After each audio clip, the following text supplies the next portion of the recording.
Technology ruins everything for me, so why not my day too? Hey, we're live right now, by the way. Oh, good. Yeah, no, it's the stupid thing sucks anyway. But all right, this. You have an old iPad. Yeah, I know. It's just X funky sometimes, and oh well. Oh well. Just be happy. Mm-hmm. Okay. And I think Getty's Gear is streaming this too today. So Or are they? yeah, Could be. you No, they're good. Yeah, they do. They do an awesome job at that. When we down there in a couple of weeks, have to get some more cigars. yeah. You know, but we'll see. We'll see what happens. We'll see if the clouds burn off today. I don't think it's. I mean, we have to do for some rain, so I guess you can't complain. I can't believe we made it to that baseball game last night. It didn't rain. Hey Personally, Barbara. 'cause but that radar looked pretty scary last night too. And Mhm. we got through that. Of course, naturally lose because that's what we do, but that's okay. Oh well, you got two rings. You got a Celtics championship. So Killed. Anyway, yeah. So morning, David. Dave Maxwell, he's a troublemaker, Mary. Nah, it's so funny. It's so funny before this thing gets going again. The social media dynamic with a lot of this stuff. Mm, You know, it's a fun world of people yeah, who attack people's opinions, who don't always know have the facts themselves, and yeah, people who are some of the worst flamethrowers in the world who accuse others of not being a flamethrower. So yeah. it's a weird It's a weird dynamic on social dynamic. It's media. I've just started taking myself off of more and more Civil War pages. A ghost of Howard's right arm. I want the clouds. It's blocking the sun. Yeah, it's. I mean, it's still nice out. This is the first day. This is the first day it's been a cloudy day here in a while. We've been blessed with good weather here in Yeah. Boston here, and it's been nice, but it's been hot. It's been Saturday. Yes, Friday and Saturday weren't too bad, but no one wants to hear about our bitching about the weather. But it's still a thing. I like the cool weather. I like the cold weather. I'd rather throw on a bunch of clothes and go Mhm. outside. The heat just God sucks.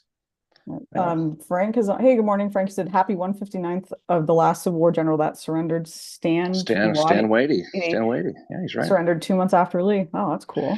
Yeah, yeah. It's Interesting. yeah, that's this people people realize it's funny, Morning, the Jim. oh hey, Jim Samuel, what's up, man?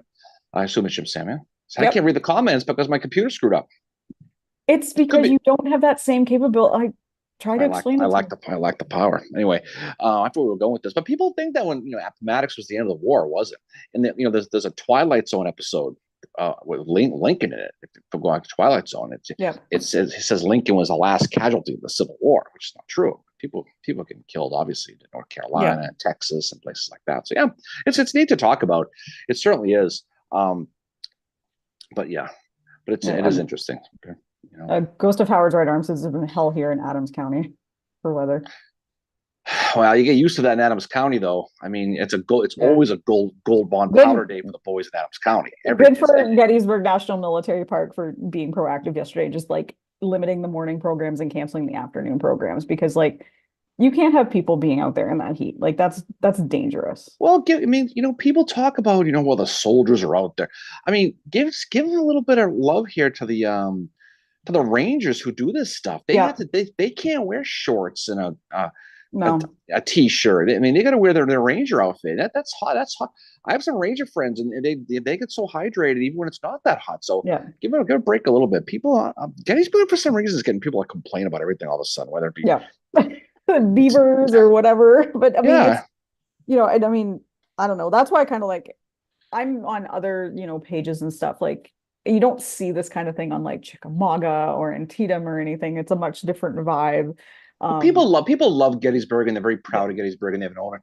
They feel like they have a say in it. So it makes sense. But a lot of these battlefields, that's the way it is. But wait till they unveil the new Beaver statue in Little Round Top. That's the big surprise. That's why it's taken so long to open.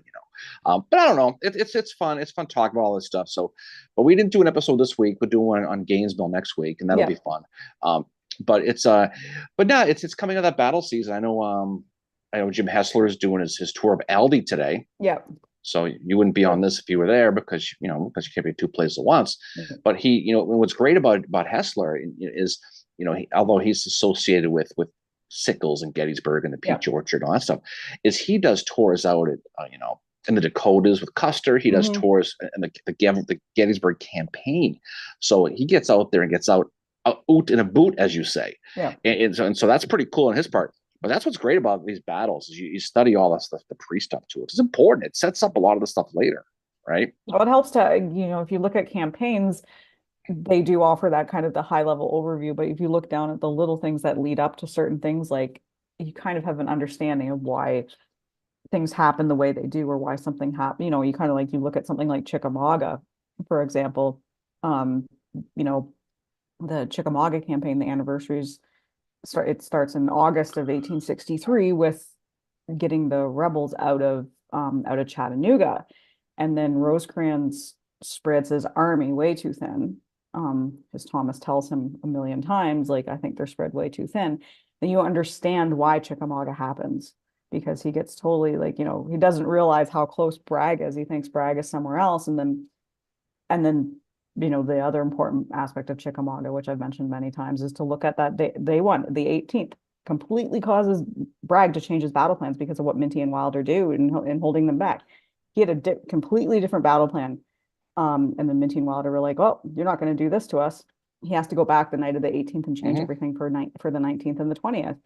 But that's why it's important to study, like, don't dismiss something like Aldi, Middleburg, Well, all that's the that. thing is you have to if you want to talk about East Cavalry Field and really and South Cavalry Field for that matter, Farnsworth and Kilpatrick and those guys, you have to look at the evolution of the cavalry, right? Yeah. You've got to look for not just Brandy Station. Everyone talks about Brandy Station, and that was a situation where Pleasanton kind of got Jeb with his pants down, the whole Yeah. parade thing, and they but at that point they had the full attention of Stuart, and Hmm. then you have the Battle of Aldie, Battle of Middleburg, Battle of Upperville, right? It moves all the way Yeah. up, and then you find yourself almost not I want to say an even footing because the Confederates always had the edge with cavalry, but you're as close as you ever gonna be.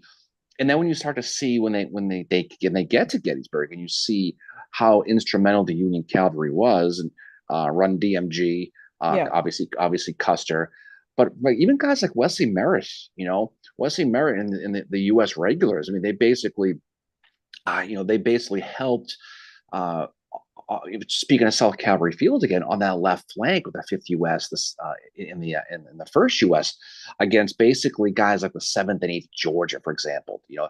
Guys under Hart, guys like McDaniel, and some of the lesser known Confederates. But it really showed kind of a coming to age with that. Yeah.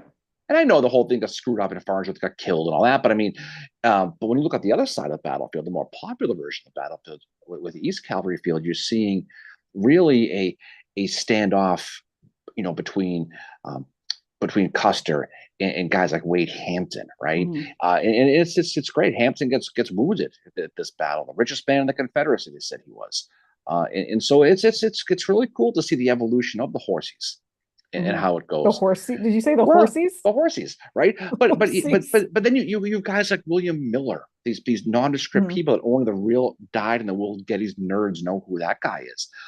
Gets the Medal of Honor for basically disobeying orders, doing it, YOLOing it, and helps stalling, Jeb's attack and really kind of pushing them back at the Rummel Farm and all that stuff they did. So it's a really cool aspect of the battle. uh, Cavalry at that specific battle at Gettysburg isn't really one that's really talked about a lot beyond the first day with Buford, Yeah. and of course the whole tired where Jeb's late thing. Yeah. But the That is just actual so tired. well, I know, but beyond the actual, when you get into the real nitty gritty with it, you realize how instrumental it was, Yeah. I mean, I right? just say like people say that Union cavalry was kind of made after Gettysburg and these battles at like Brandy Station and LD and all that. But I think it was the West was a little bit further ahead because you had men like Ben Gerson out there. You had them even they're not cavalry, but the mounted infantry. They're doing stuff out there that really doesn't get talked about enough, but that is like it's very important, especially what Ben Gerson does. It kind of like I don't know. I'm still very much a Western theater person when it comes to studying this stuff. And good No, morning, Patrick. Good morning, MJ. But I but think I like I was just gonna Sorry, say that the thing about it is when you get away when you're looking at the cavalry specifically, right, and you do get away from the whole tired Jeb's late yeah, foolishness, and you get away from that, and you get into the Ben Griersons, the Wesley yeah. Merritts, Elon Farnsworth of the world, the William Wells of the world, the Dave McMurtry Greggs of the world, you realize even especially on the Union side again that coming to age that I think a lot of people don't get. But they never, I mean, they never achieved that equal footing with the Confederates. The Confederacy always had the better cavalry. They just Oh, did. yes. They had But better that horses. They goes had more, back to their culture. right, and exactly. But even for every fantastic Union horseman like a U.S. Grant's, for Hmm. example, you had five of them on the Confederate. That's just the nature of the beast. The Union had the more of the workhorses, and the South had the speed horses. Of course, it's going to work out that way. But I think when you look at the actual battle aspect, and Grierson's a great one because Yeah. I think most people I think know who Ben Grierson is. At least they know when you hear the phrase "the horse soldier." John They Wayne think movie. John Wayne, but I don't think they think too much about Ben Grierson. But I think if you look at the fact that that whole big Vicksburg campaign, and you realize the landing at Bruinsburg Hmm. was the largest amphibious landing in a military history until D-Day, how instrumental that was to Yeah. land there, and then send Grierson on his run to go to Newton Station and kind of really help basically be a pain in the ass to Nathan Bedford Forrest and the Yeah. Confederates and keep Joseph Johnson in Jackson, Mississippi And from Pemberton, like just and Pemberton's like, oh, I don't know where he is, well, right, but because that's the thing is it was all because your words can't describe how much Grierson was in Pemberton's head and how much Mhm. his eyes were focused on him. It was almost that cult of personality that Forrest Yep. had, or that Yep. Mosby had, right? Yep. It was. And no, and he's just, Gerson is not talked about. Like when you ask like kind of the, and people on here know who Ben Gerson is, but you go on to like some random Civil War citer did a survey, most people are going to say Union Cavalry. They're going to tell you John Buford. They're not going to say Gerson. They're not going to say Minty. They're not going to say those kind of the more obscure guys. But the fascinating thing about the cavalry, as I said, is it goes back to the culture that was in the South leading up to the Civil War. People owned horses. They rode horses. They had time to do stuff like that. It's not the industrial area that the North is, where it's not as conducive to having a horse, I guess you could say. And there just was not that culture there. You look at some like the Confederates all owned their horses, whereas the Union had to find horses for people, and a lot of people Mm-hmm. weren't well versed in how to ride a horse. The exception, though, to the Confederates with horseback riding is Patrick Cleburne. He did not have a good relationship with horses, and when he got that higher gig, and he had a staff, he had to ride a horse, and he was encouraged to ride one most of the time. And he's like, I don't like. He just had this thing where he didn't like horses, and that kind of set him apart from a guy, like John Brown Gordon, who wanted to be in the cavalry, and he goes to sign up, and they're like, we have enough of you. You're going to be in the infantry, kind of Yeah. thing. That he wanted to be. He had like visions of grandeur of being this great cavalier in the war and stuff, and then he gets kind of like, no, you're going to be in infantry. We don't need any more cavalry. Morning, Jaron. We don't need Morning, your Maria. cavalry today, sir. No, but it is important to kind of talk about it though because you get a good understanding of it. But again, that's the cavalry is an equalizer with a lot of this stuff, and people don't, people do talk about it from time to time, but they're not going to spend a lot of time about it because there's bigger fish to fry. People like arty, they like artillery, right? Yeah. They like the infantry, they like their favorite generals, they like their favorite colonels, they like their favorite whoever's regiments. But again, there was no more basically there was no more balancing the scales than what the U.S. cavalry did throughout Yep. this stuff. Because in the infantry, for the most part, they kind of started. People disagree with this, but when the war started, the Confederates definitely had the better generals at the beginning. Yep. The Union eventually got better. It got guys like Grant, guys like Sherman. A lot of these guys, took off. Guys like Meade, and then you had the Confederacy starting to lose guys like Albert Sidney Johnson, Stonewall Jackson, Yeah. guys like that. And so they started to lose a lot of their better guys. So Yeah, you they kind had of, to, like, the Union guys had to evolve a little bit more. I think like Grant in 1862, Like I've had people say, "Oh, put Grant in charge over McClellan in 1862, we would have won the war sooner." No, you wouldn't have, because he wasn't that good at that point. He was not the Grant that wins the Civil War, right? He's No, good, but he's not 1865 Grant. Grant's a perfect description, like the cavalry of evolution, and Yeah. he got it, and Mhm. he also had balls. That's the Yeah. thing too. Is a lot of these guys, as much as we talk, we pump McClellan's tires here and this from time to time. He was great in building, but he wasn't. He wasn't the most aggressive fella, and No. in Grant, certainly when you look at how he definitely leapt before he leaped. I mean, Mhm. you can look specifically at Donaldson with that, where he basically leaves Lew Wallace's division back at at Fort Henry, thinking this is going to be a milk run. They get hit up. The Foote's boat's navy gets pounded, and then they have to bring up Wallace, and then Yeah. Wallace. We talked a lot about him in the episode last week. Wallace basically bailing out John McClernand, right? McClernand. McClernand, right? What was a huge part of it. And again, this is all against specific orders from Grant not to do anything. Yeah.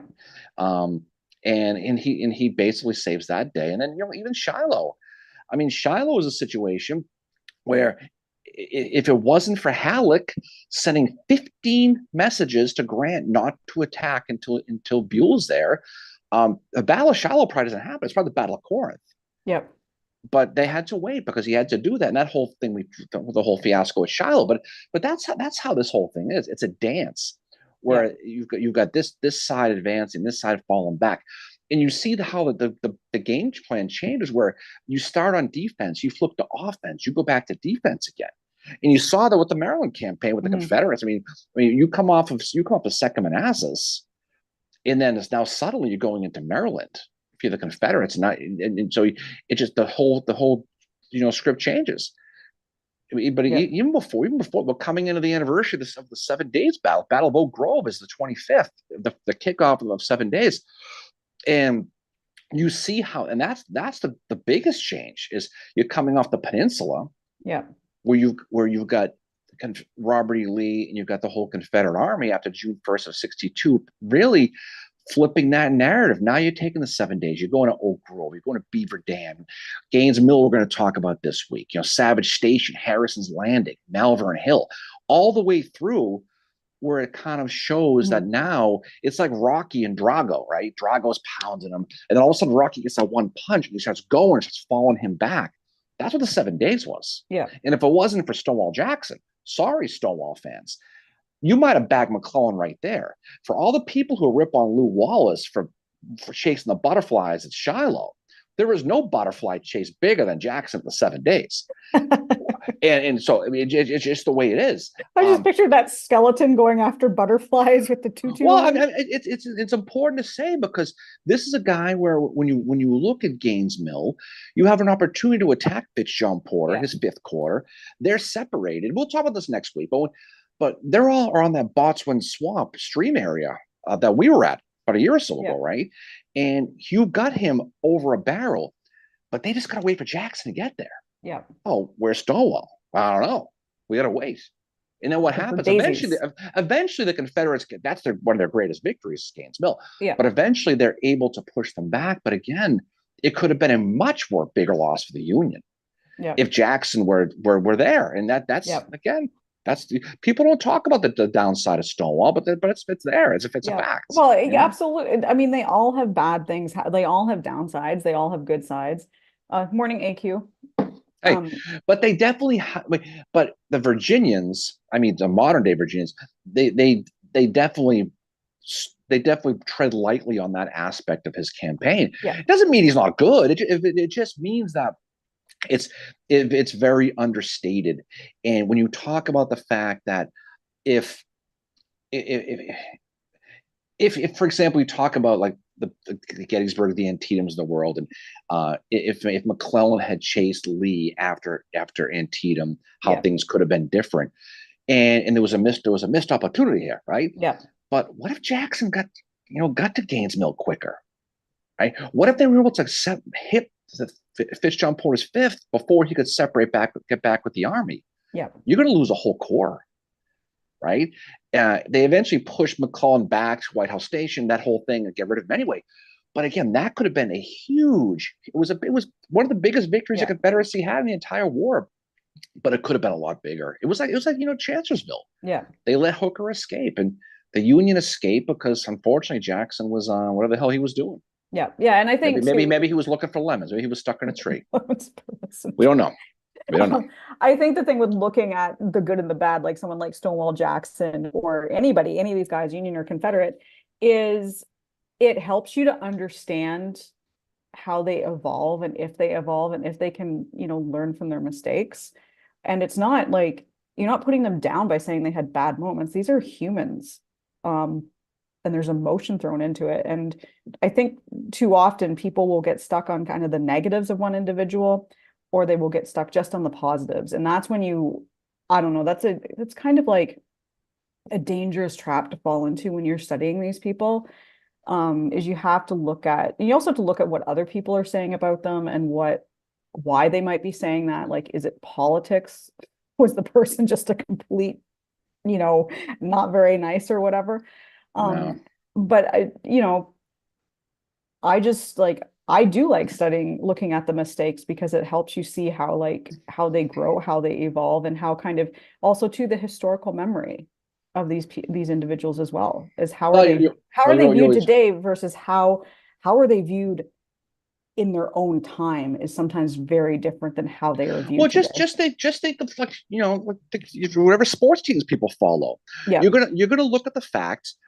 Whatever team you follow that loses, you're going to make excuses and you're going to try to find reasons why it wasn't your favorite athlete's fault. But you know what? Yep. But that's the same thing in modern days as there is with this. People were protected. We saw Grant protected. We saw Lee protected. Mm-hmm. Obviously, Stonewall was. Yeah. I mean, they all were. You had your scapegoats and you had your sacred cows with this. And that's not a knock on anybody. That's just human nature. Yeah, right? It's human nature for Grant's staff to especially Rawlins to protect him. But Rawlins also was Rawlins is very much I do not like John Rawlins. The more I study him, the more I don't like him. But he's somebody that hate's a strong word, Mayor. I know. I also don't mind studying him because it helps me. It helped me to understand more of what was going on at Shiloh. That there was a bias there, that there was a reasoning. Of course, I mean, yeah, of course there is, because you need to find. It's got to be someone's fault, right? Yep. I mean, even Lee up to Gettysburg said it was all his fault. He changed that a couple of days later and flipped that and tried to get out of it. But I mean, he did. You take ownership of it. Mm-hmm. When you have 13,000 Union casualties at Shiloh, and it's the first time that's happened. I mean, there's been more casualties than all wars combined at that point. Yep. Lincoln's sitting back in Washington going, oh, shit, what am I going to do now? I need to find someone to blame. And he goes to Halleck and, Halleck's like, what happened? And Grant goes, I don't know, but Lew Wallace wasn't where he's supposed to be. That's all I know. And that's all he needed to say. Mm-hmm. I mean, the reality was, Shiloh, you want to talk about a missed opportunity with the Confederacy is Shiloh, where they had to wait 2 days because of rain. Leaving Corinth, and they hit Pittsburgh Landing that first day. That whole thing happens. Lick 'em tomorrow. All that stuff, and then Buell shows up, and then Wallace shows up. If they had gotten 2 days earlier, if Johnson had got a 2-day set of the weather, it would have been. Grant is. I mean, he's Amy Grant's more popular than U.S. Grant today. At that point. Right? I'm just saying, because that could have ended the whole thing in the West right there. Because you would have had Grant with his back against the river before Buell got there. And they got there right at the nick of time. Like a TV show. Buell comes steaming in, like Hasselhoff in the SpongeBob movie on the stuff. On the surfboard, right? But what I'm saying is this whole damn war. It's communication, it's weather, right? And it's terrain. Yeah. If you could go back and have do-overs and just say, if I went this way instead of this way, if I got to Breams Hill and I followed Porter's artillery instead of walking all the way around. There's so many what ifs with this that changed history. It's like when you drop that little game, you drop the quarter and it bounces around. Yeah, you can win $1,000 or win. Yeah, that's how the Civil War was. It bounced one different direction. It changed everything. Yeah, well, that's what's cool about studying it. That's what you said. Missed opportunities. The whole war is missed Yeah, opportunities that's what they said. on both sides. I mean, it's just when you look at things, anybody who studies any of these battles, you look at this and you go, man, if they just did this, if they just, Yeah, and we have a 160-year benefactor looking back in time, but in real time, you look back and go, damn, if they were right there, if the Rebs knew how close they were at Baltimore Pike on the night of July 2nd, yeah. how close they were, right? But the internet was so slow they couldn't So figure out. But what I'm saying, but before Candy yeah, and Kane get back, uh, it's not just Gettysburg. You can pick any battle like this. The Shiloh's another big one. yeah, Antietam's a big one. Chancellorsville's obviously a big one. What if Meade's allowed to attack, Jeb after yeah, Stonewall goes down, like he wanted to? What if Hooker doesn't get knocked upside the head and he's seeing stars for all afternoon yeah, and doesn't give orders, right? yeah. But that's what's cool about it. That's what's fun about it. No, Frank said, what if Jeff C. Davis didn't kill Bull Nelson? What if Polk didn't die during the Atlanta campaign as well? Like there are little things like that. And you go back earlier in the Civil War and Frank says he likes studying the underrated generals. They're very interesting and like not necessarily underrated, but I think also understudied or misunderstood. Lew Wallace definitely falls into the misunderstood category. And telling his story in last week's episode was really good. AJ, good morning from Oregon. What's the topic? Just the usual Civil War, whatever. Oh, I love Oregon. Oregon's Yeah, great. yeah, Multnomah Falls out by Portland. I have relatives out in West Lynn, Oregon. That you want to talk about a beautiful area. Oregon and Vermont are the prettiest states in the country by far. yeah. I think Vermont by about that much, but Oregon's absolutely I love stunning. Vermont. I love Um, Vermont. that's But I really good think stuff. but yeah, like the kind of the understudied or the misunderstood generals, when you get away from that mainstream Grant, Lee, Stonewall, and all that, and start looking at, kind of it's the Lew Wallace's. He's pretty well known, but I think he's very much laid at Shiloh, and you know, just for whatever reason, I think he deserves a better reputation than what he has. He's like Beauregard in that regard. Beauregard is definitely Oh yeah. Beauregard gets sidelined after. Now that's because Beauregard was Beauregard was like Lew Wallace in the sense that he was arrogant, he was outspoken, he was basically like, well, I don't like your orders, so I'm just going to do something a little different. And Well, they sidelined. most generals on both sides are the guys at the office who think Yeah, they have all the answers all the time. I mean, they all were. yeah, When people talk about, well, my favorite general is so and so, I'd like to have a beer with them. No, you wouldn't, because it would be the most miserable conversation you probably ever have. I mean, you want to have a beer with a guy general, pick a guy like a Sickles or a yeah, Butterfield or someone like that. But most of these guys were alpha dog A type, not a lot of personality, hmm, hardcore black and white binary dudes, because yeah, that's why they got what they are. You don't get to be a major general way up in that level without a certain level of confidence. And yeah, the confidence is, we saw a lot of this. Sometimes it helps, sometimes it doesn't. You mentioned Elon Farnsworth a little while ago, right? yeah, He wasn't at that level, but his confidence got him killed. yeah, I mean, a lot of it was because of Kilpatrick. I mean, admittedly, when you study that part of it, but racing across and dealing with the 4th Alabama and the 15th Alabama, done by Bushman Hill. I mean, that's unfortunately, pride comes before the fall. Someone once yeah, said, right? yeah. AJ said Oregon is beautiful. Well, I love Oregon. There's Snow some good slopes, breweries desert, in Oregon too, man. Good beer hiking drinking water. territory right there. I've never been Yeah, that far west before. no, it's nice that part of um, Mount Hood up there. So much. Yes, it's a pretty area. Portland's nice too. Yeah. Portland's pretty cool. I used to have a relative who MJ lived up. said she's drinking bourbon with Hancock. Yeah, I'm not sure I don't think you'd have as much fun, MJ, as you think you will with that whole situation. But again, I don't know. I mean, again, like these people are they're a different breed, they're a different type, Mm-hmm. arrogant fellows. But that's hey, Yeah, a lot you of do them you, were. you do you. That's all good. Some more than others were definitely had the. I mean, Lew Wallace was one of them, but I still feel bad for him for what happened to him. And you like the Western Theater is a great place to look for stuff like that, especially the Chickamauga campaign when you have Bragg and Polk. Um, Polk just doesn't want to follow Bragg's orders at Chickamauga and doesn't get them. D.H. Hill stumbling around all night, can't find like it's Well, such a a like lot of it is because they they felt they knew what they were doing. They had the answers to it.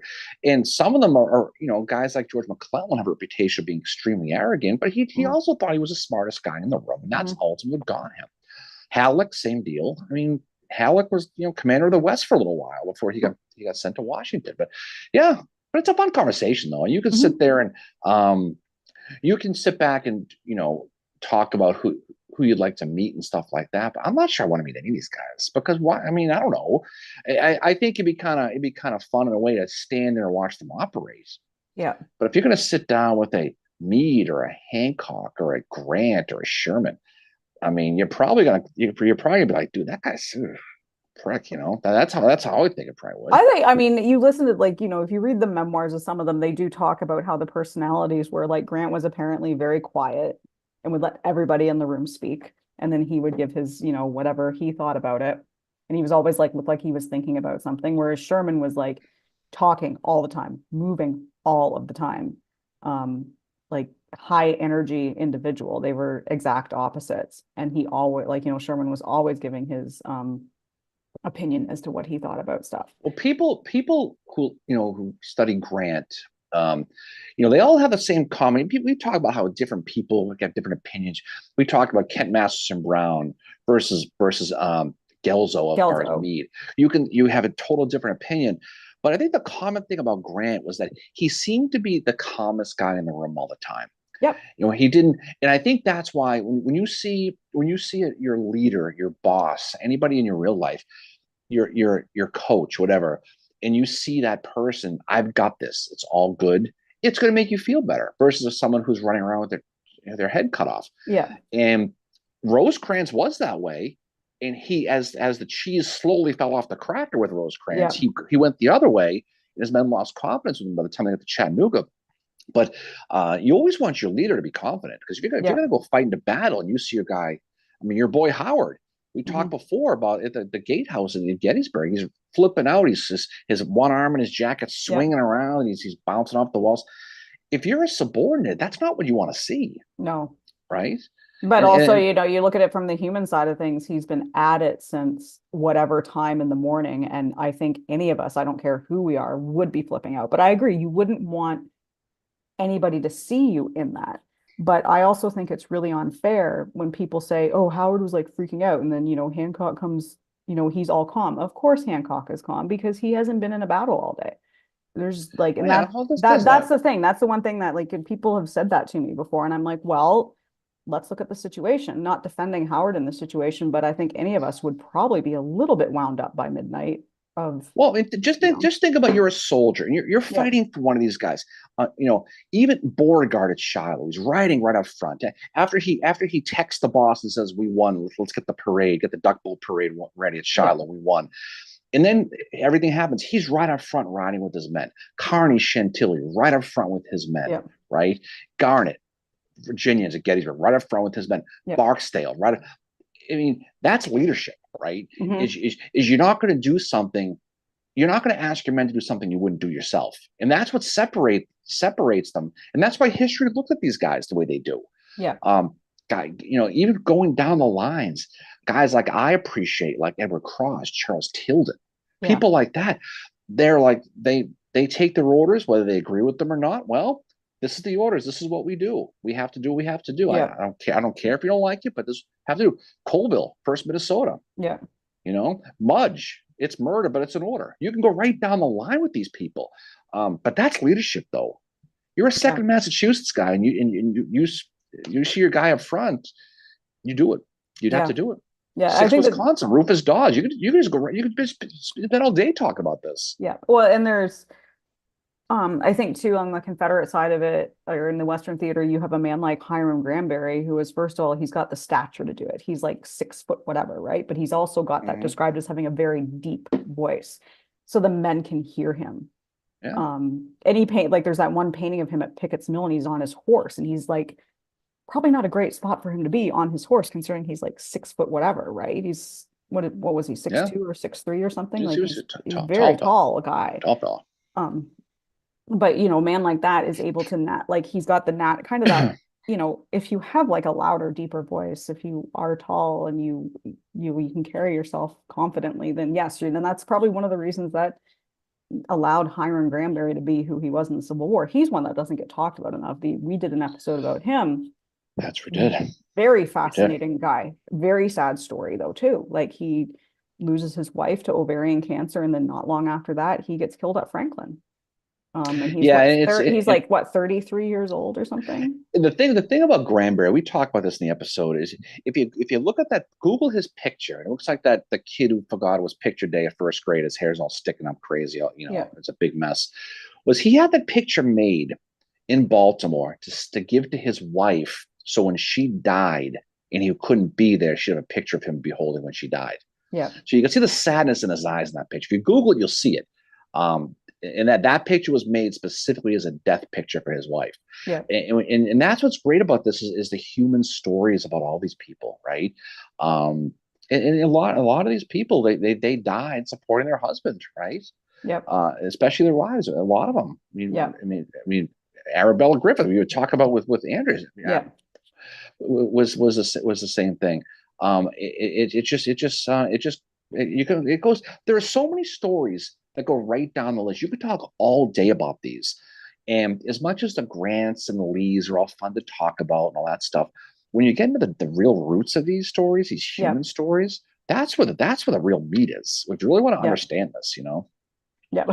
Frank said, "How dare you disparage Grimber's hairstyle? His hair's the best. He's got like all over the place." Yeah, no, his hair's all over the place. No question about that. I'm very Yeah. envious of that. Yeah. But he certainly was somebody who was, again, that's he probably, and if it wasn't for that, who knows if he ever had his picture taken. Yeah. It's a Well, pretty rare thing. there's two pictures of him. There's the death picture, and then there's the other one where he looks much older. And I do think it was taken after she died, because apparently after she died, he was never the same again. Like Yeah, no, I mean, he came back to the army and he was just that's how these guys functioned after yeah. Sherman lost Willie, after Longstreet lost all his kids. I mean, how Hardee functioned after his kid was killed at the very end. I mean, Yeah. you just go right down the list with these people. I mean, it's a different world. It's a different breed. And it's just the same human misery people have today if something were, God forbid, happen. Yeah. It's the same back then, except you have to keep your eyes on the ball. It's just a hard thing to even fathom when you talk Yeah. about this, right? Oh yeah, it's very like the stuff that they went through, and that they're, that explain, that Sherman losing his son Willie is one of the reasons why he didn't have a great day at Missionary Ridge. His mind was elsewhere, Ryan mentions no party with Hooker, Sickles, Butterfield, Kearney, and sober Howard. I bet that'd be a fun group. I bet you it would be. In a party environment, sure, but on a battlefield environment, I don't know. I Yeah. don't know if Well, I they want. had the big parties. And then AJ Right. mentions the odd bunch of Pickett, Casey, and Harney and their silly shenanigans at the San Juan Islands in '59. Yeah. Well, I mean that's there's all kinds of cool little stories that go with this, but yeah, it's just a fun study. There's no question. Yeah. And then on the peninsula, and there was Ryan's talking about the parties. Sickles had quite a lot of food and ice scavenged. Um, some other comments here. Siskel mentions many orders in the Civil War were not usually absolutely clear and often confusing or murky, giving the receiving officer room for interpretation. We talked Well, about that's the whole with communication. I mean, Wallace. you Yeah. you can pick any battle, just pick one. In communications, Wallace at Shiloh, obviously the big, I mean, the one that gets all the publicity is Gettysburg. It's Yeah. the Ewell take the hill of practicable. First of all, they're talking about Culp's Hill, not Cemetery, by the Yeah. way, not for nothing. But when you're looking at that, but even before that, and this is why the Jackson death is so important with that battle, Yeah. was because Ewell and A.P. Hill are used to getting very specific orders from Jackson. Yeah. Now they're getting orders from Lee, who's a macro manager, who's more like, I don't care how you do it, Vague just books do it. But when Cale Brown and those guys, when Ewell gets that order to get to the Cashburg Gettysburg area, and they're 14 miles apart, and he has that great quote when he says, "Does the commanding general have anybody in his command who can give an intelligible order?" And somebody wrote it down. But that explains the situation. And then he starts moving back and he gets eventual order to go to Gettysburg. But the communication was huge. I mean, for God's sakes, Yep. almost every single battle you can look at, almost everyone, communication gets somebody, right? We Yep. talk about even Island number 10, even that little thing we talked about, Yeah. communication, right?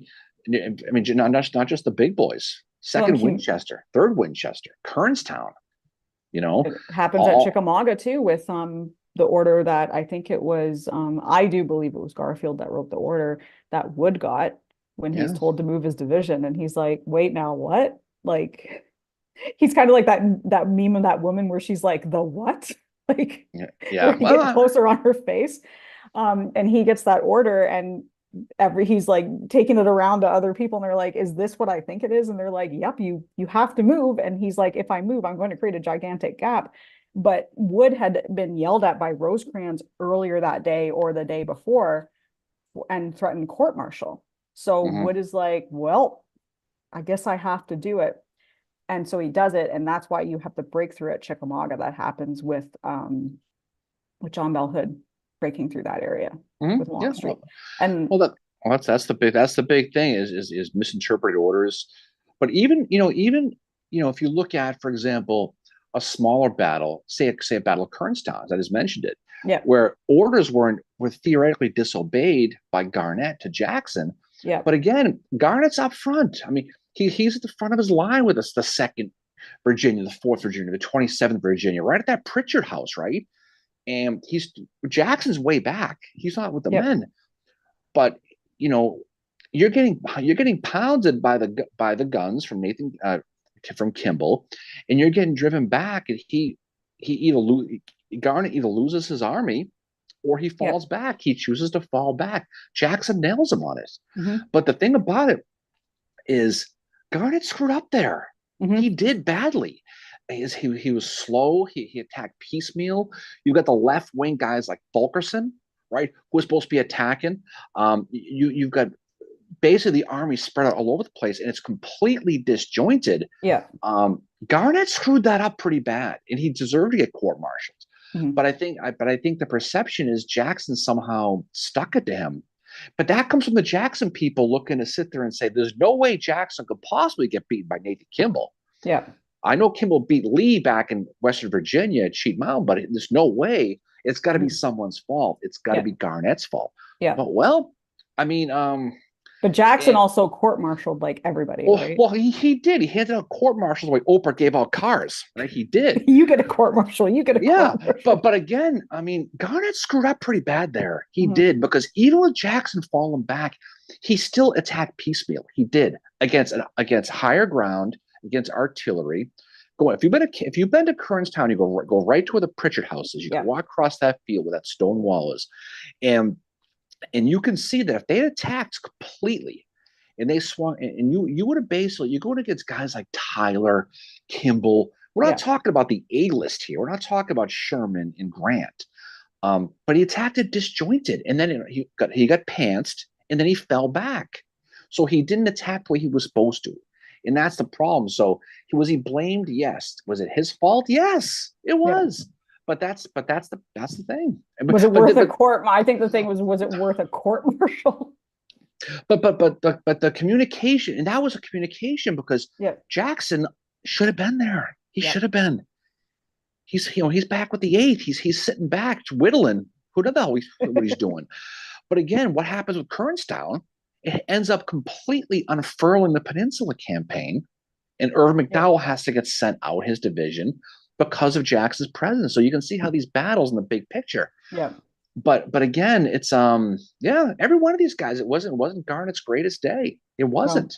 But again, that's the same with all these people. But it's Yeah. funny. It's funny reading when you're slicing that blame pie we always talk Yeah. about, right? It's got to be someone's fault. It's got to be Yeah. someo's fault. Yeah. But Well, Cisco says the court-martial lottery after a battle defeats. Who's going to get well, one? if it wasn't for Jackson court-martialing A.P. Hill, Antietam probably is a gigantic loss for the Confederacy. I love AP Hill. I love that story about AP Hill and his spite march that he Well, I goes mean, on this march for 3 reasons to Antietam. that's the thing too. he gets court-martialed by Jackson because that's what Jackson, he does. He's just a firm military guy. You step out of line, you get court-martialed. But again, a lot of times is he's going to leave Harper's Ferry because Burnside owns him money. McClellan was dating his girl at school. He hates McClellan, wants to get him, and he wants to redeem himself because he gets court-martialed. Otherwise, he stays back. Yep. And that in his army doesn't help push back Burnside after the breakthrough. And then who knows how history changes? Yeah. Maybe Lee gets bagged right there, and the whole war in the East ends. But that's what do you what think gets if you. he'd seen Hooker and said, you. like, "Where's my 3,000? Was it $3,000 he owed him?" It was Burnside. It was right, three. yeah, It was Burnside, it was it was three. It was three. Allegedly, it was $3,000. And again, who knows if that's true? But that's the money that Burnside gave to that spy at Fredericksburg a few months later. So it's probably some truth to it. But that's what's cool about it. But yeah, but I mean that's the thing. And then you see Garnett having to try to redeem himself at Gettysburg. But again, that was a thing where again, if he was just wrong place, wrong time, was getting blamed, kind of like Wallace. Yeah. But he screwed up. He did. Yeah. He did, and he probably deserved the court-martial based on the orders. But again, Jackson should have been up front. He should have seen the situation better. But again, what can you do? Yeah, the blame pie and the court-martial lottery after a battle, or going to Joint Committee for Conduct of War as well. Like you look at how that was after Gettysburg. It's like, okay, well, let's slam Meade. They start slamming Meade for stuff. He's got to go in. The other interesting thing that I was reading, as I was reading about the Gettysburg campaign, kind of like just what Howard had, just to refresh my memory on it, since we are coming into that time. But one of the things that he spends a lot of time in his memoirs talking about was it he or Reynolds that picked Cemetery Hill? And Howard presents the evidence that it was Howard who presented it. I think most people realize it was Howard who did that. I mean, I don't think it takes a military genius by the way, to pick it. I mean, it doesn't. It doesn't. But I think it was this whole thing that it had been picked before or something like that. And Howard had sent his staff guy, and apparently Reynolds' staff guy started telling the story. Oh no, I told Howard's staff guy East Cemetery Hill was where we needed to be. And Howard's like, that's not what Howard's staff guy told him, no, that's not what I heard. A lot of the anti-Howard stuff comes from Abner Small, right? Oh, yeah, I know. The guy from the 16th Maine, from the original 3rd Maine, and that's really where the Hancock-Howard thing really comes from. Mm-hmm. That alleged feud. A lot of it comes from Small. And if you read his Road to Richmond diary, he talks about that he hated Howard. He just didn't like him. But a lot of it was because Howard got what he wanted, as far as especially the 3rd Maine at the beginning, right? And he never really didn't like the pious thing. He didn't like that. He was a big Tilden guy. He was someone, you read his stuff and you can just say it senses a lot of anger behind it. But a lot of the narrative stuck though. It did. And that's the whole thing, Well, Howard was not exactly, talking earlier, and AQ mentioned like what you did about like having to have a certain type of leadership style. You have to be commanding, and Howard was not that way. He's a scrawny, probably 5'6" high-pitched voice. That's not exactly a commanding presence like say a Hiram Granberry, or even Sherman, who was tall like Sherman was almost 6 feet tall as well. And Howard's just he's shorter, probably around 5'6". Beauregard, I found out was 5'7". Yeah, I mean that's the average height. That's the average height. That's how tall Grant was 5'7". But you got this guy who's super scrawny. You look at pictures of Howard like before even early Civil War, so before he lost his arm, he's very thin. Not exactly a commanding presence. So I see why Small felt that way as well. Too, the religion thing did kind of get to people, because he was kind of Howard is Ned Flanders. No, he is. He's the pious guy who, you shouldn't be doing that. Yeah. That's who he was. Nobody likes that. He started to loosen up a little bit more towards the end of the war, when he would talk about the men drinking. People didn't like Jackson for the same reason. Yeah. I mean, it's just because some people don't want to hear it sometimes. And that's fine. I mean, Jackson, he was all the way, he was professor of VMI, right? Yep. James Walker, he flunks him out of school, tells Walker, you got to leave VMI. Walker responds by, well, how about I challenge you to a duel, professor? Yep. And of course, Stonewall says no. And what happens a couple years later? James Walker ends up being in charge of the Stonewall Brigade at Gettysburg. It's just funny how the coincidences work, Mm. Jimmy Dynamite Walker. But Yeah. that's the thing about these guys is people have people who don't like them, and they want to go at them. But sometimes history redeems them, sometimes it doesn't. And a lot of it's personal. Charles Wainwright, the artillerist, he hated everybody. Yeah. He freely told everybody, but so you take what these guys say with a grain of salt a lot of times, right? Yeah. And AQ mentions Barlow was 5'10" and a half, lanky, high-pitched voice. Had that awesome shirt too. Yeah. The plaid shirt. And he was an Eagle Scout. That popcorn picture you made last year. He could have used that navigation merit badge, by the way, stumbling through the woods over there at Spotsylvania with old Winnie Boy. I mean, they left Hershey's Kisses for Winnie to follow them, and Hancock kept eating them. They lost the trail. That was probably what the problem was.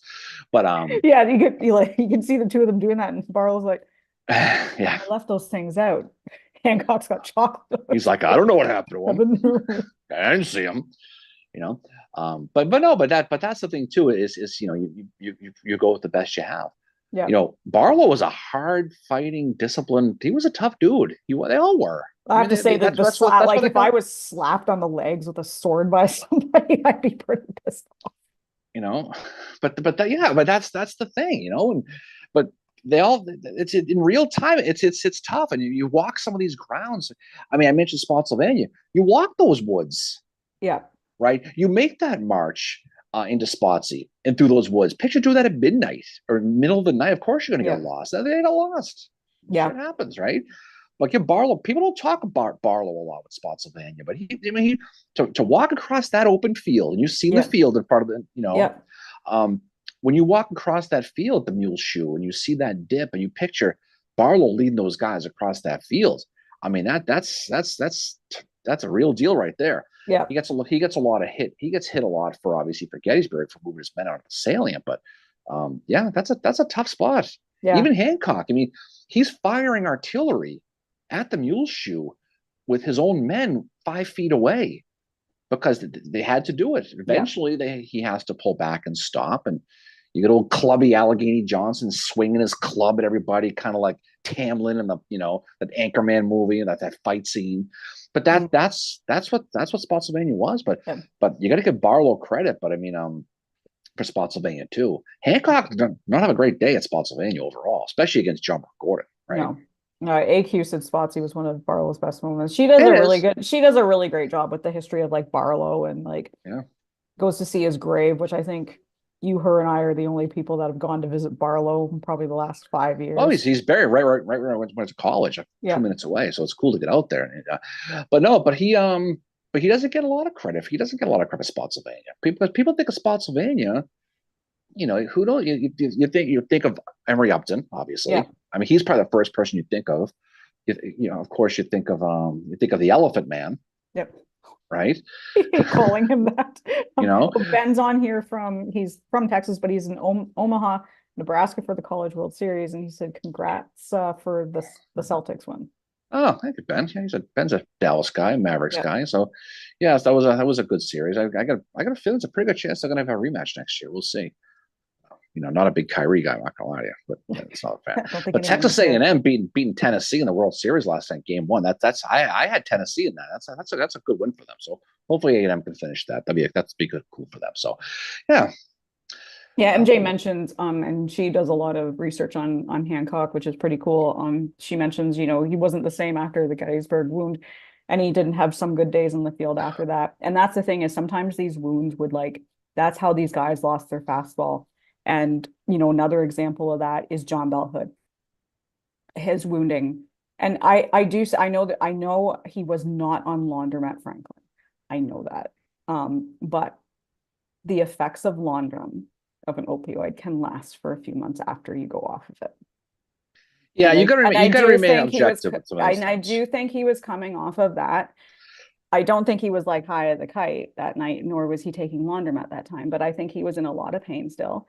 His wound, Battle of Ezra Church, he wasn't able to go out and check on what's his face, Lee, SD Lee, couldn't get on his horse that day Yeah. because he was still recovering from his wound.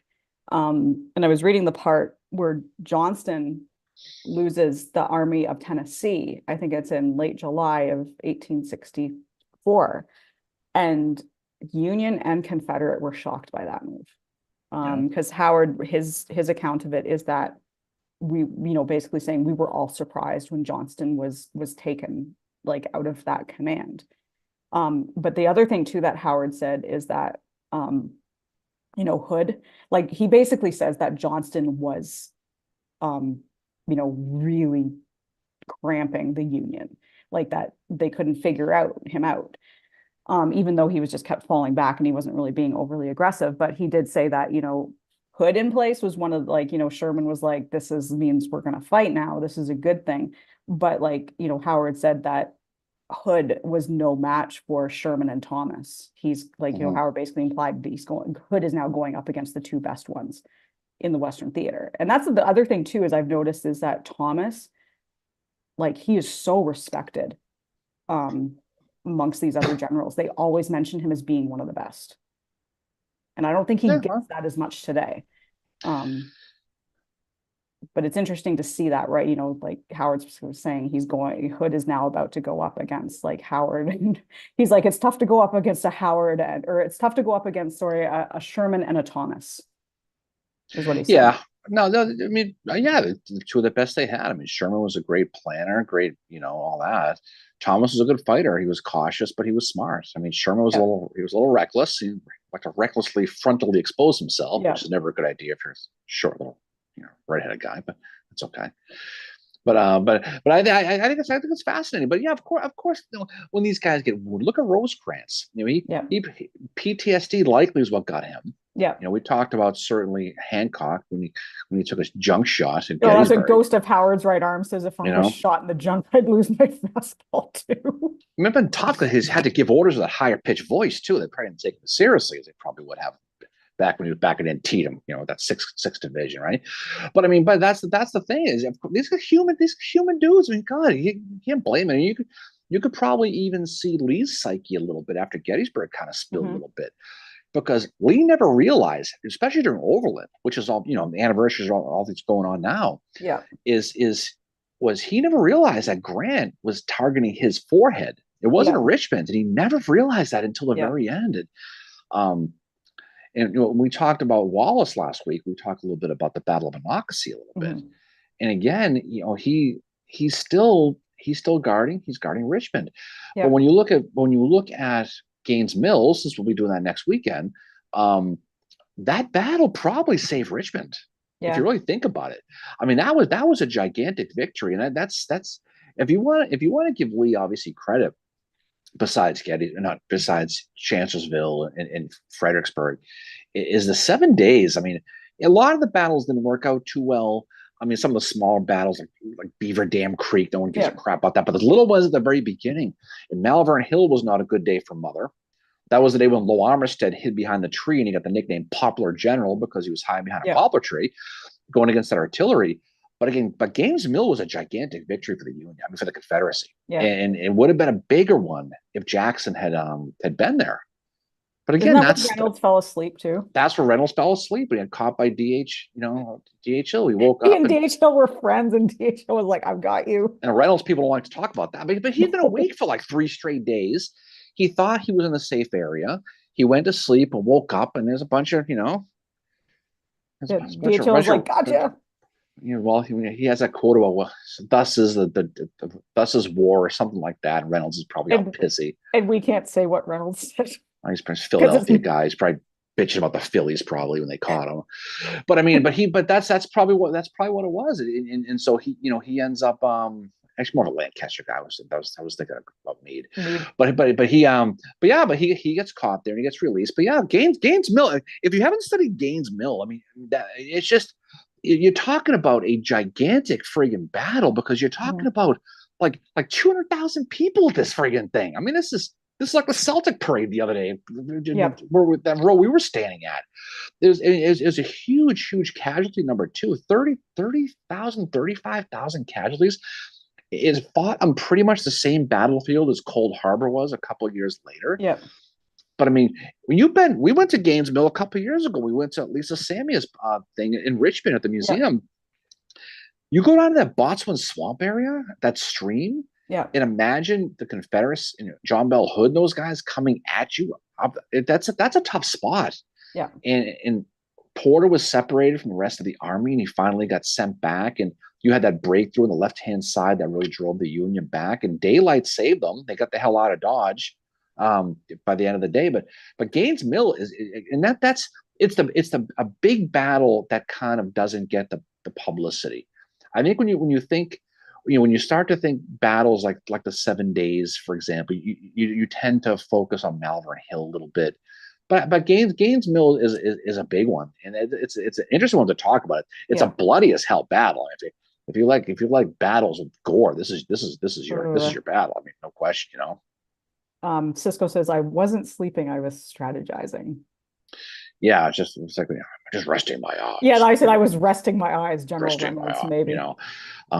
But no, but there's a lot of different ones, But we'll have fun with that. We're not going to do the whole 7 Days thing. As fun as it would be to talk about, some of the stuff, Savage Station and Harrison's Landing and the rest of the small one no one cares about. But there are some good intrigue battles to this one. But again, if you study 7 Days, and someone mentioned missed opportunities and what ifs. This is one where Stonewall's presence would have been a big difference. It would have been. Yeah. But again, who knows what happens? Maybe he was stuck in Cape traffic. Who knows? Ben mentions that he tried to get to Kansas City's Battle of Westport Museum, Carney House, for the third time this week, and it was closed. It could be a funding issue.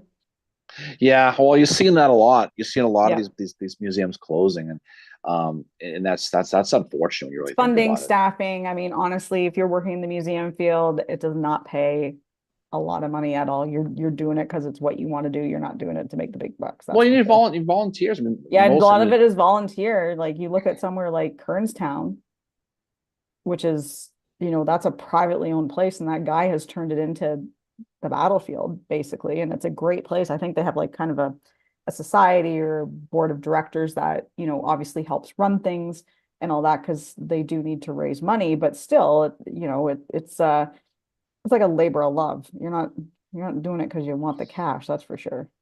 Well, I mean, think about it. I mean, obviously we don't get paid to work in history. We just do it because for the love of the game, right? But that's what's great about it, is it's not a job, it's a hobby. Yeah. And you do it because it's a passion. Yeah. And a lot of people like that. A lot of people. Tom McMillan volunteers at Antietam. I mean, he does tours down there. That's a little different the way they do tours than say Gettysburg. But you really, if you're going to be into a subject you want to present, you're passionate about it. You better be passionate about it, because people, the people know. Like we were saying yesterday, or a thing we were at yesterday was when you're giving a presentation, right? You don't remember the details. No. What you remember is how you felt about the presentation, right? If it fired you up, if it made you motivated to learn more. If you're studying the Civil War, for example, you don't know who the commanding general was at this battle, who the regiments were. If you're a young person coming, you're visiting a battlefield, you're taking a tour, but you remember how you felt. Yeah. Right. And that's the spark of intellectual curiosity. Is if it made you passionate, then maybe it's something you should study, right? Yeah. And that's the thing is, and if you're doing it as a job, you're doing it as a 9-to-5 type thing, it doesn't come across that way. It can come, right? When you immerse yourself in it so much, and this is where I really try to be careful, because I am starting to research more about Howard, because I want to write a book about him. I have to take breaks from it. I have to take like time off from the Civil War, which is why I'm into things like bird watching and Disney, and just having something that is not the Civil War to look at. Because if you can immerse yourself too much in it, and then you might end up not liking it, but it can all just it can take like a toll on you as well. So, I mean, you and I both have hobbies outside of the Civil War, which I think is good, because we can kind of break away from it. But I know like how easy it is when you're researching, and it's interesting. Like I'm currently I'm reading through Howard's letters right now. That whole thing. But interesting because you get to know this other side of them. There's his memoirs, which is obviously more the official side, but then there's, what he's saying to his wife, what he's writing to his kids, drawing kids pictures of the dog that's living with Oh him yeah. in 1865. Um, and letting, just telling his, talking to his wife about, there was one letter where he describes all of his staff to her. Yeah. And then he was like, and Charles Howard, you already know, like, and just he describes his brother. And it's so funny how he describes his younger brother. You could tell the two of them, I think, probably had a lot of fun together. Well, you're obviously passionate about Howard and Yeah. studying, and you're giving him a voice. And the people who we know who do this stuff, living history. Obviously, MJ is that way with Cushman. AQ is that way with like Arabella and Barlow. And it's like you give them that voice. Passion. AQ with Barlow. She's the reason why there's a Ring camera on his tomb right now. That's how passionate she is. You kidding me? But again, she just said, "LOL, am I passionate about Barlow?" Oh, well, there you go, right? But that's the thing is you but the danger with that, of course, is looking beyond the flaws, right? Yeah. And the danger is sort of quasi your personality morphing into that person, right? I'm not going to start going to church anytime soon. I can tell you. No, you get hit by lightning if you go to church. I wouldn't do that. That'd be a solo trip to do that, But that's the thing is you give people a voice and you talk about it, but you got to give a full 360 view of it, like all these people. I mean, but that's the important thing about it, right? Yeah, but I like reading. I like reading the letters to find what he's, he'll tell her what's been going on and stuff. And it's interesting, the letters there's hardly any to her in November of 1864. Yeah. Well, December, because they're on the march. He can't write her. And that must have been like, he's writing her like all the time. So that was like, I can't imagine what that must have been like for her. Like you don't hear from him. And just like Lincoln saying about Sherman, like, well, he went in one hole in Georgia and we don't know where he's going to come out. He basically shut the light off. Like, well, you got for his mission, you had to do it. Yep. And look, we said it before, Sherman's March to the Sea is probably, I don't want to say one of the most overrated parts of the Civil War, right? As far as what it actually was. I mean, it made it sound like he was in a scorched earth policy and burnt everything. He really didn't. No. And it was really just a change of venue. But I think that's what it is. It's cult of personality for all these guys, Even he says that in his memoirs. He's like, I don't understand the hype behind this thing because I was just moving my base of operations. That's all this was. And Sherman actually says, I was more concerned about when we started to go into the Carolinas because Georgia for my men was like, whatever, we're having fun, we're being the bummers, but then there's that song Marching Through Georgia, right? So I think that's where some of it comes from is kind of the pop culture aspect of it. Well, then, the book, Gone with the Wind. I mean, there's a lot that, it doesn't mean that Mitchell's book is wrong. It just means that's what you think about. When you think of Sherman, you think of fire. Right? You just do. I mean, I'm sorry, you do. And it's not 100% true, although he did burn shit, right? Yeah, he did. But he did. But again, he was not Drew Barrymore at Firestarter burning everything she saw. Yeah, I mean, he's not lighting the whole state of Georgia. No, but he did burn a lot of stuff. And again, that's the perception. But again, a lot of people, you've been in Georgia, you've talked to the people, but that's just the way it was. Yeah. It doesn't mean they're wrong, but it just means that it's a little bit over perceived. Yeah. Mary Chestnut's diary adds fuel to that fire. I really like her. Like she's such an interesting. Mary Chestnut? She's such an. I mean, I don't like her, but she's such an interesting person because she's this gossipy wife. She has like what's called a flirtation with this other guy, and her husband knew about it. And apparently the flirtation was this thing in the South. It was really weird. It's in the book I'm reading right now called Demon of Unrest by Erik Larson. And he uses her quite a bit. And it's just interesting to read what she has to say. I find her just to be like she's fascinating, even though a lot of what she's writing, it's been debunked. It's debunked, but it's real time. It's debunked because it didn't happen. Yeah. But I mean, that's how you get a great flavor of what people felt I mean, she wrote this in real time. She didn't write it Yep. later on. They felt that Sherman was going to be coming through Charleston. Wasn't it He was going Pigman who to Schimmelfeld, right? But yeah. but that they thought he was going to march through and burn the whole city because that's where the whole thing started. They felt like he was going to come, and there was a fear that every time there was, every time they heard a pop, they thought it was Sherman, Yep. right? And there was a big fire in Charleston that some local kids started, burned down an entire neighborhood, and everyone thought it was Sherman because that's how they felt about it, and but that's I mean, read Robert Smalls when he talks about his experience in Charleston, what they how their perception of Sherman was. Sherman was that big scary guy who was Yep. coming to get them. He was Godzilla, right? He was the monster. Yep. That's who he was. He was anybody against the Indians in the postseason. That's exactly who he was. Yep. But for the most part, so that perception becomes reality.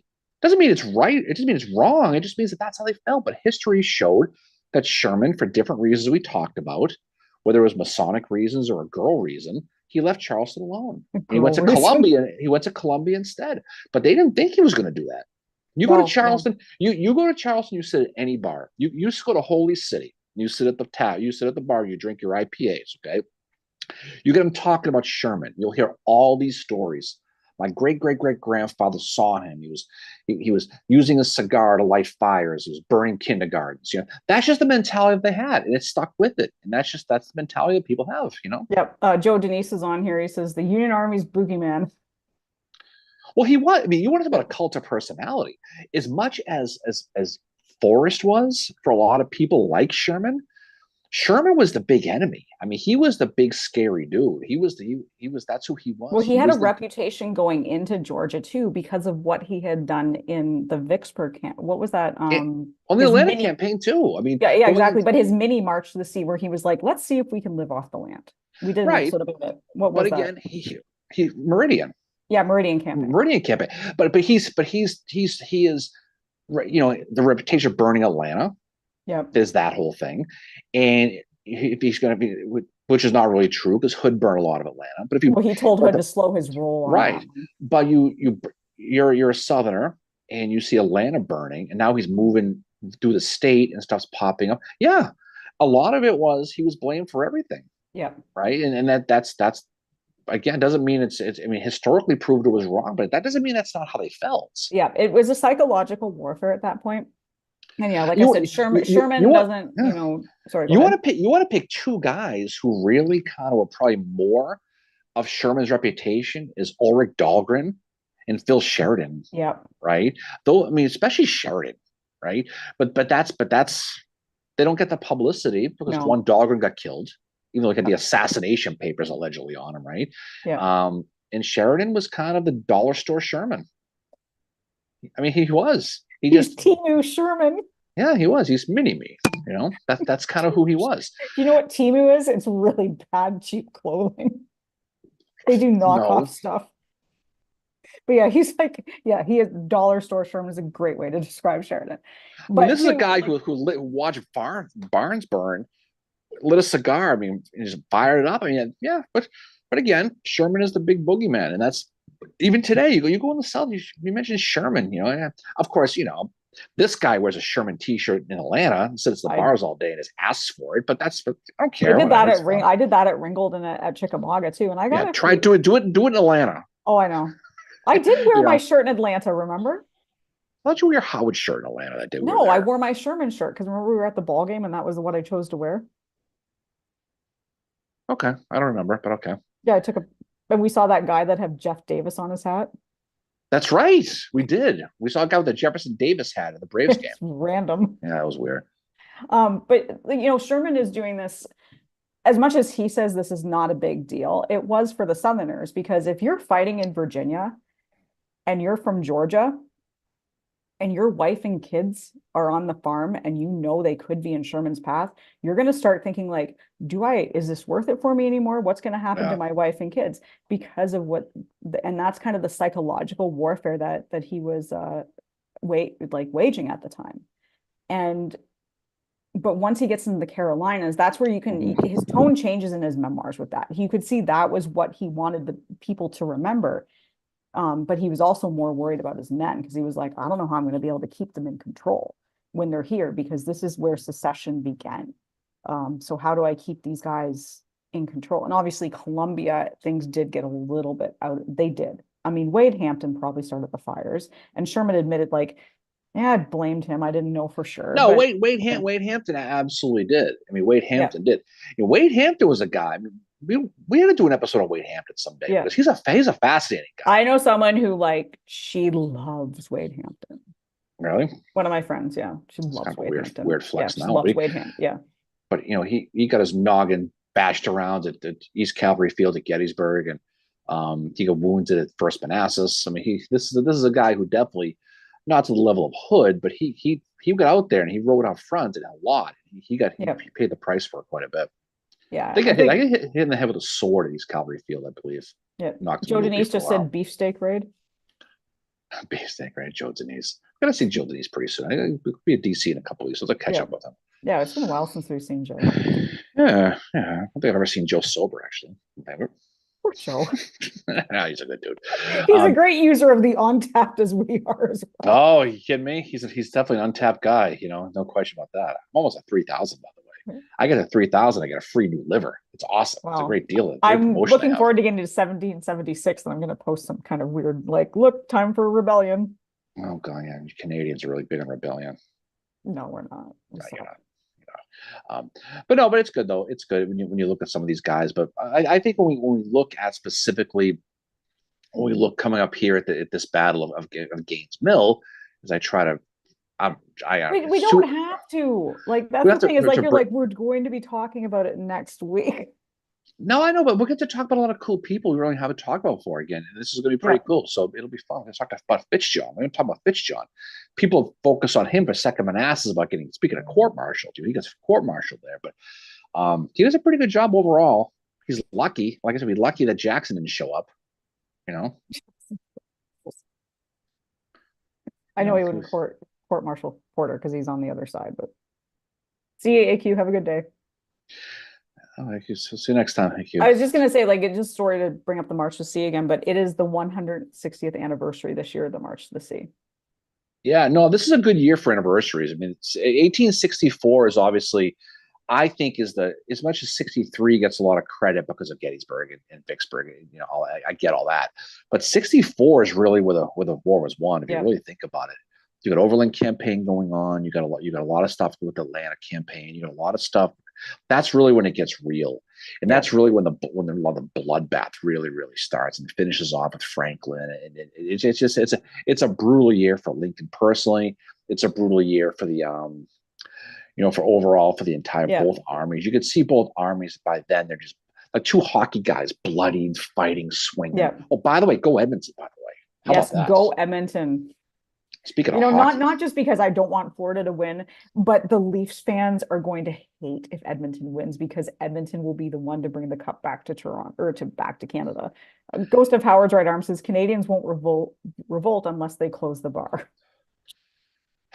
Yeah, or they close the Timmy Hortons. Yeah, right. Canadians are you guys are a different sort. You have more personality than most Canadians I've met. Most personality. Oh, it's like one of those Twilight Zone episodes where they just.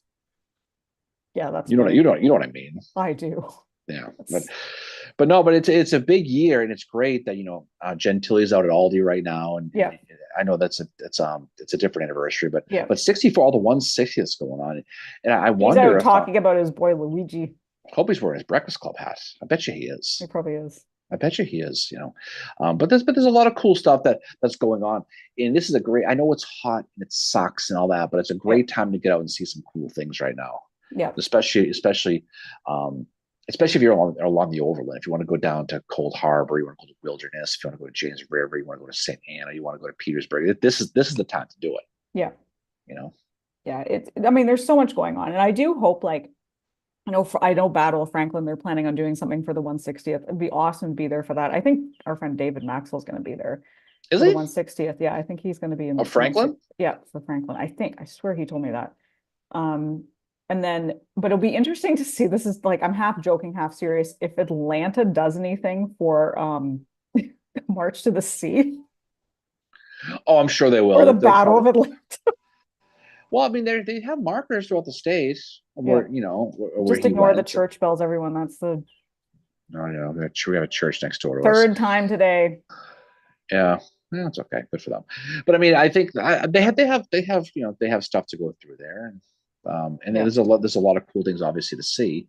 But no, but 60, like I said, 64 is a big year for all this Hmm. stuff, and you can There's kind of one go, 60th of Monocacy coming up as well. yeah, and we could pick these battles. We try to pick the episodes based on chronology as far as the dates. And that's why we're doing Gaines Mill this week. But again, there's so much going on right now. And this even the little things. You could do Mhm. the 7 days stuff, whip right through it. And there's so many. I mean, the 7 days battles kind of just kind of begins on the 25th and just kind of works its way through, Yeah. basically all the way until July 1st. And Yeah. you can study this. And a lot of people who live in the Virginia area is are in a great spot because you could basically take, if you really wanted to, you could take a week's vacation this week, Yeah. and you can hit an anniversary almost every single day this week, go to different battlefields. Yeah. In And I four know, days, it's the 160th of Kennesaw. yeah, exactly. But you know, what's today's date? Today's the 23rd. 23rd. Yeah. So 25th is the Battle of Oak Grove, which just kicks the whole thing off, and it goes right through until July. And you can just Yeah. kind of hit one after the other. So let's not think about that though. But a lot of them are smaller ones, Savage Station, places like that. Garrett and Golding's Farm, I think, is on the 27th. But the big boys are Gainesville and Malvern. Those are the two Yeah. big boys, no question. Yeah. And like, I'm just looking at the Battles of the Atlanta campaign. So like you have the lead up right now, starting tomorrow. There's action at a place called Lafayette, which I think is starting to lead into that Kennesaw Mountain, which is Yeah. probably one of Sherman's worst moments. Actually, I think, well, no, Chickasaw would be, but Kennesaw is not that great for him. Chickasaw and Kennesaw are better. Yeah, and Pickett's Mill. Yeah, no, and we'll pick now. That was, but That's more Howard and Thomas too. yeah, that was more, that was, guys, yeah, versus Beers, Howard, that's what that was. But Yeah. that wasn't on that far left flank of the Union Army. But yeah, it was not a good day for Mother again for that one. There's No. no question. There was a lot of good stuff coming up. I hope people can get out and go to the stuff. But it's great when you drive through. Well, we were down there a few weeks ago, driving through Maryland and driving through Yep. Pennsylvania to Virginia. You see all the Civil War trail signs, which is great. We'll be down again in 2 weeks. Mhm. We're going to be there from July 6th until like the 14th or Like, whatever. yeah, the 13th. Yeah, and MJ said she's going to be, so her living history group is going to be in Unity Park on the 6th and 7th doing events there. Unity Park is right next to Mr. G's. That's great for Hancock. Yeah, I was going to say He would have salted liked caramel and Mr. G's. In all seriousness, Hancock, whatever, but that's some good ice cream. No, we'll come see MJ on the 7th. We'll probably get in there mid-afternoon the 6th, but we'll come see her on the 7th. But no, that's a lot of good stuff going on. And Round Top should be opening pretty soon too. Yeah. God, you were right the other day. We were sitting here. If they open Round Top the day July after the 4th. battle, oh my God, would that be so funny? Oh, that would be a standing O on that one. But I was the superintendent and I wanted to be a real like meanie about it. I would be like July 4th is when it's for open. everybody on social media ripping on our Facebook page, we're gonna open the day after you leave. Yeah. Drop dead. Yeah, Could you but no, imagine? but I think they're gonna open that. I think they'll open that soon, which will be nice because I think people are gonna really appreciate. We know some people who've been up there, admittedly, Yeah. who've got a special provenance to get up there. And I think here's what I think. When they open it, they're not going to announce it's open. No, they're not, because just everybody's gonna be like, oh my God. They're just going to take the fences down and you can Yeah. go up there. They're going to have a soft opening. So, because when we were there a few weeks ago, they were pretty much working on right where Sykes Avenue and right where the Wheatfield Road connect, right Mhm. there. They were finishing up. They're just about done.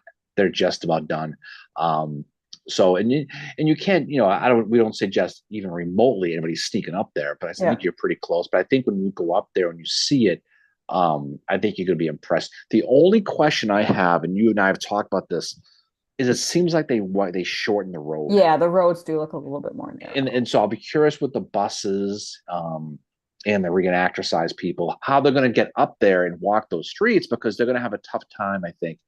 But again, this is just based on the picture. So hopefully Hopefully it's open soon, and hopefully people can still continue to visit the other parts of the battlefields. Yeah. That's the thing is that's the thing that the one thing that kind of irked me about the whole thing being closed is the people that were like, well, I can't go there because that's the most important part of the battlefield. It's like, okay, well, yes, it's bad, it's closed, it's a beautiful place. It is important. What Chamberlain did there is very important. But take this as an opportunity to explore something like Culp's Hill, where David Ireland was. Have a great day, Well, Joe and MJ. yeah. Okay. Um, Look at the bright side. For the rest of your lives, Little Round it Top's will going to be not be open forever. and And it's and, been and preserved. and people don't realize if they let this thing go, they would have been looking at potentially closing it permanently. Yeah. So whatever. And just think of all the great parts of the battlefield, the cornfield in Antietam, the mule shoe at Spotsylvania. Um, if they just weren't available.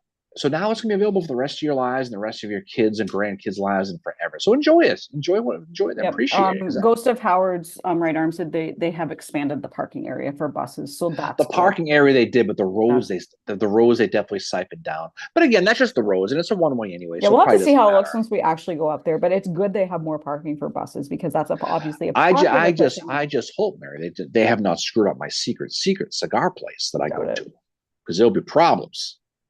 I'll be looking to speak to the manager of Gettysburg. I'll go full Karen.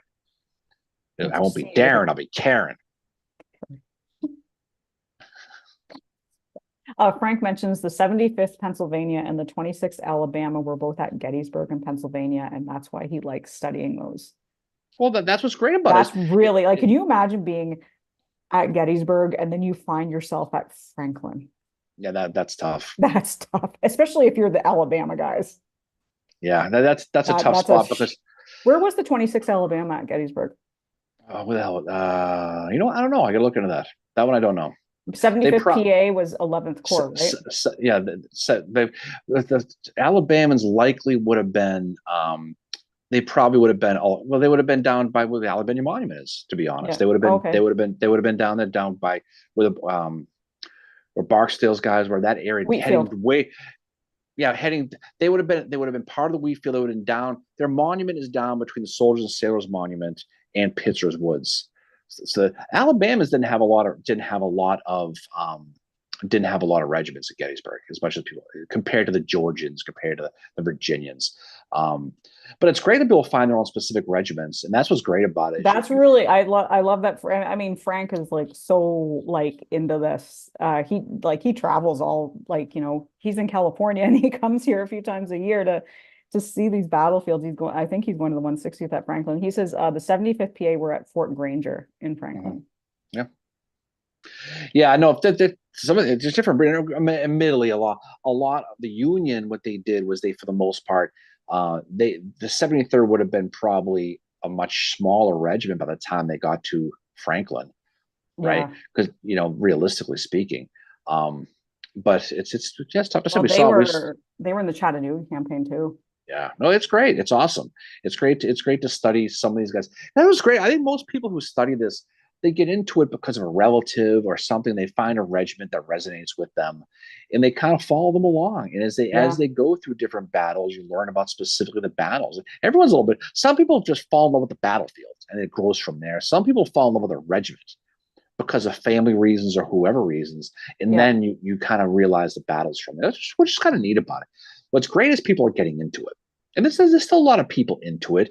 I think the challenge is that people don't know everything. No one does. No one No, does. no. And that's And like, that's kind of like, I'm like, I don't want to be a licensed battlefield guide. I mean, even though I've done the tour guide thing before and I do kind of enjoy it. I love telling the stories, but I would not want to be a licensed battlefield guide because like I'd have to so immerse myself in studying that. I mean, I like studying mainly the Western theater. I do study Eastern theater, obviously, but like, I just don't want to do that. It's not my thing. I'm just happy doing this as a hobby. I don't want to put well, myself into it that much, I guess.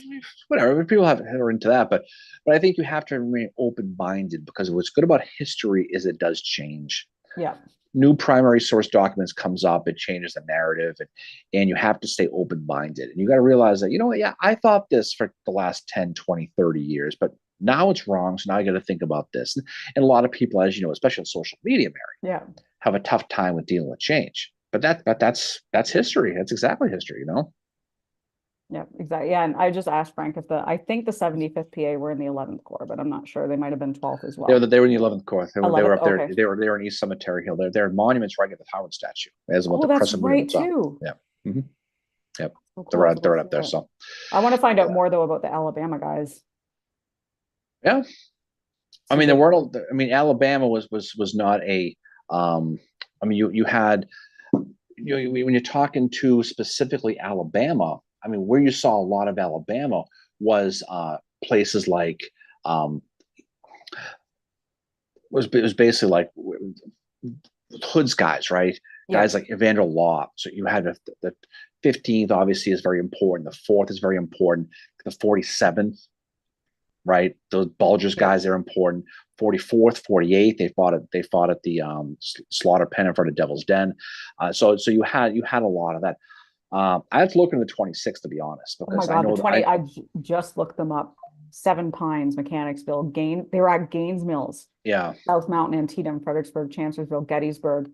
Bristol, Atlanta, Franklin, Nashville, and Carolinas. These What's a guys, shame? wow. What's a shame about them though is when you look at the band Alabama, right? At Gettysburg, you think of the big five regiments: the fourth, Yep. the 44th, the 48th, the 15th, and the 47th.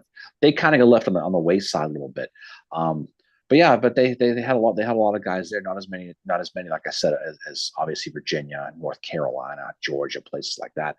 Arkansas just had the third Arkansas, Yeah. right? Was that Claiborne's Um, guys? no, the third Arkansas. Those are the guys who fought Oh, right. against Wheeler's 20th Oh, Indiana. right. That's a Gettys. Yeah, they were talking Gettysburg, so that's But pretty yeah, good. That's pretty good. yeah, these 26 Alabama guys are in it. Yeah, no, it's great. It's great. Yeah. A lot of those the Alabama guys. When we talk about South Cavalry, those are the guys who killed Lark Farnsworth. Oh, You know, really? the fourth, and the 15th. It was them when he rode across over that field and got killed. So it's Wow. tough. It's tough. It's tough. So, well, we're ready to jump off here pretty soon. It's almost quarter 12 already. We're going to Almost the beach beach today. time. Beach day today. I'm So gonna that'll be build a fun. sandcastle. Enjoy that. So what's coming up for us, Mary? We're doing Battle Uh, of Gaines Mill. yes, we're doing Gaines Mill, and then we will be recording at Fort McNair to talk about the trial for the Lincoln conspirators. That's gonna be really cool. We're gonna record that on the 8th of July. It'll drop later that week. So we are going to be joined by Michael Kaufman, Yep.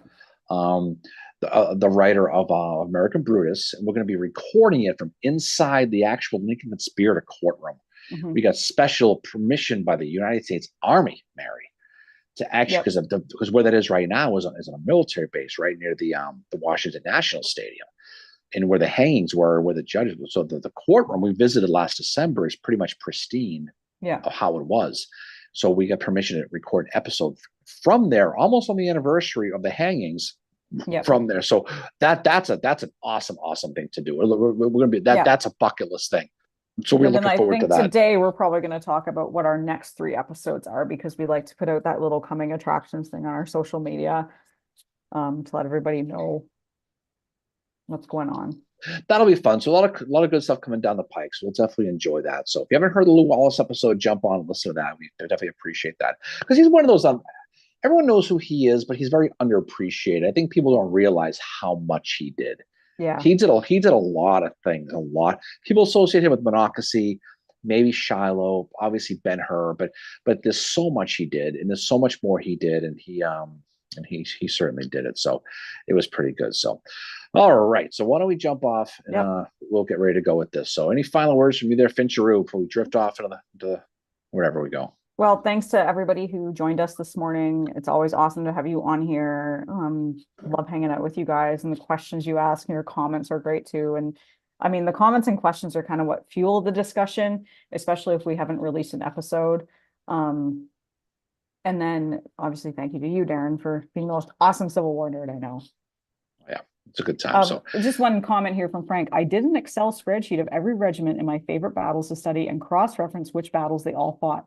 So that's how I track those who fought in a lot of major battles. That is so cool. That's actually a really good idea.